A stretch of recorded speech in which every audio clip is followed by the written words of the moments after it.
Let me set the scene for you. A basketball tournament where Nikola Jokic, Giannis Antetokounmpo, and Luka Doncic are all suiting up to represent their national teams. Add Lauri Markkanen, Franz Wagner, Kristaps Porzingis, Alperen Şengün, Bogdan Bogdanovic, and a bunch of other NBA guys, and you get the European Basketball Championship, or as we simply call it, the EuroBasket. In this video, I'll talk you through the details of the competition, the NBA players that are playing, give you my predictions, and let you know how and when to watch the games. The 2025 edition tips off on August 27th and runs through September 14th. It's hosted across 4 European nations: Finland, Poland, Cyprus, and Latvia. If you're an NBA fan who doesn't usually follow international hoops, here's why this matters. In terms of pure talent, this is the best basketball you'll see outside of the NBA playoffs. If the 2022 EuroBasket taught me anything, crazy individual performances, drama, unexpected results, and eliminations are guaranteed. First, the format. How it works: we have 24 national teams that either qualified through previous competitions or just as this year's hosts. Those are 24 teams split into 4 groups of 6. For example, as you can see, in Group A we'll have teams like Serbia and Turkey, in Group B there's Germany, and so on. Each group plays a round-robin system, or in other words, each team plays each team in their group once. Then the top 4 advance, and depending on their standings, face the teams from the other groups in a single elimination knockout system. One loss and you're done. It's pretty much like the World Cup, or if you haven't watched that, then it's like March Madness, but instead of college players, you got NBA All-Stars, and then players from European leagues sprinkled in all over the place. There's one key difference though, and that's the fact that it's not just about who wins the trophy. Nations, especially the smaller ones, also care about finishing on the medal podium and securing either silver or bronze medals. Now, before diving into the teams, there are some fun facts about the tournament. For example, we'll have a total of 34 NBA players in this year's EuroBasket. The team with the most NBA talent is Serbia, as they have 5 total, while France is behind with 4 and Germany's got 3. In fact, 19 of the 24 participating teams have at least one player in the NBA, and only Cyprus, Iceland, Belgium, Estonia, and Great Britain have no NBA players whatsoever. Oh, and as always, there's like 11 American basketball players who are naturalized, they have European passports, and they're competing in the EuroBasket. Yeah,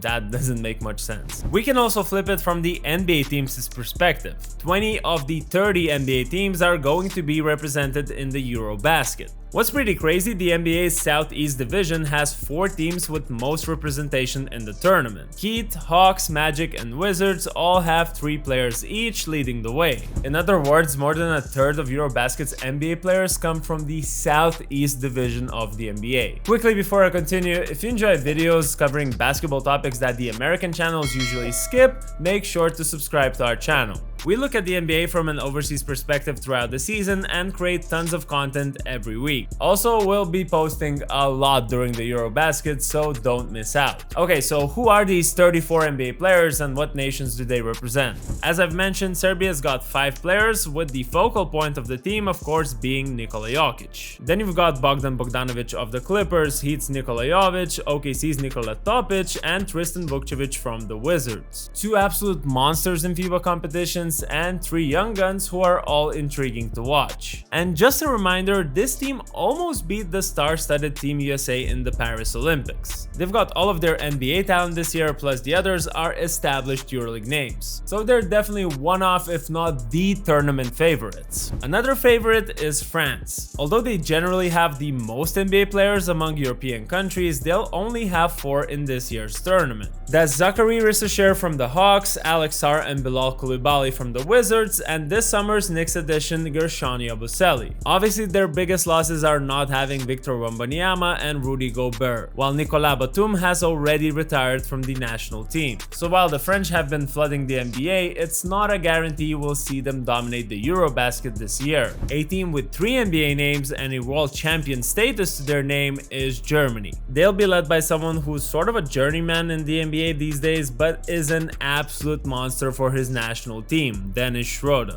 Their biggest star in terms of NBA status is Magic's Franz Wagner. Franz's teammate in Orlando, Tristan da Silva, is there too, while his brother Mo is out this year. In theory, Germany could have Isaiah Hartenstein and Maxi Kleber as well, but there's always something keeping those guys out of the team. And finally, there are some former NBA guys like Daniel Theis and Isaac Bonga on the team too. In my book, Germany is among those favorites too. Next up, teams that have two NBA players on their rosters. Turkey has maybe the most fun frontcourt duo, Alperen Şengün from the Rockets and Adem Bona from the Sixers. The roster also features a bunch of ex-NBA guys like Osman, Korkmaz, Yurtseven, Bitim, and Shane Larkin. The rest of the NBA players are lone wolves in their teams, so let's go one by one, starting with the biggest stars. First and foremost, we got Giannis Antetokounmpo playing for the Greek national team and Luka Doncic playing for Slovenia. Expect domination from both guys individually, but there's a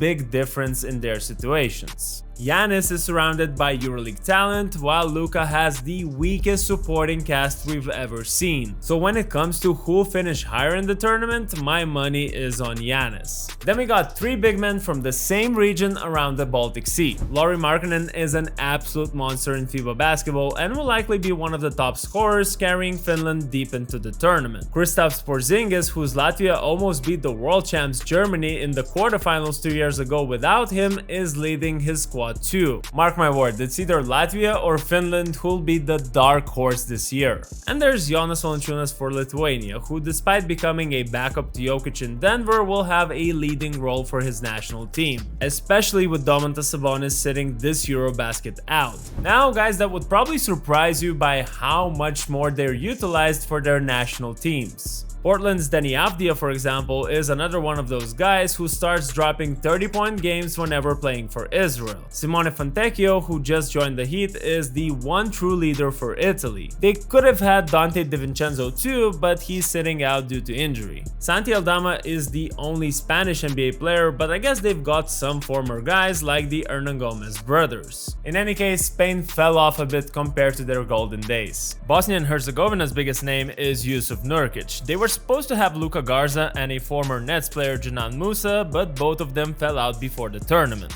Georgia also have two big men in Sandro Mamukelashvili and Goga Bitadze. Finally, we've got a former two-time NBA All-Star from the Chicago Bulls, Nikola Vucevic, who's playing his last tournament for Montenegro. And then there are some teams that just have guys who don't really play that much in the league. For example, Czechia has Vit Krejci from the Hawks, Nemias Queta is Portugal's lone NBA guy, Sweden's got a second rounder of the 2024 draft, Pelle Larsson, and Poland, who are missing Jeremy Sohan, will have a young prospect in Igor Milicic Jr., who signed with the Sixers after going undrafted in this year's draft. As for my predictions, I've got Serbia winning the gold, Germany coming in second, and Greece winning the bronze medals. Now the practical info. As I said, the tournament is just over 2 weeks long, starting on August 27th. The tip-off times vary a bit, especially considering the time zones, but for US fans, most games fall from early morning to about early afternoon. I guess for a more precise schedule, just Google EuroBasket 2025 schedule in your local time zone. And if you want to catch all the games, it's all available on Courtside 1891, which is FIBA's online streaming platform. That's EuroBasket 2025, and I hope you're ready because this is going to be one of the wildest basketball experiences of this year. If you're an NBA fan who's never given it a chance, this is the one to start with.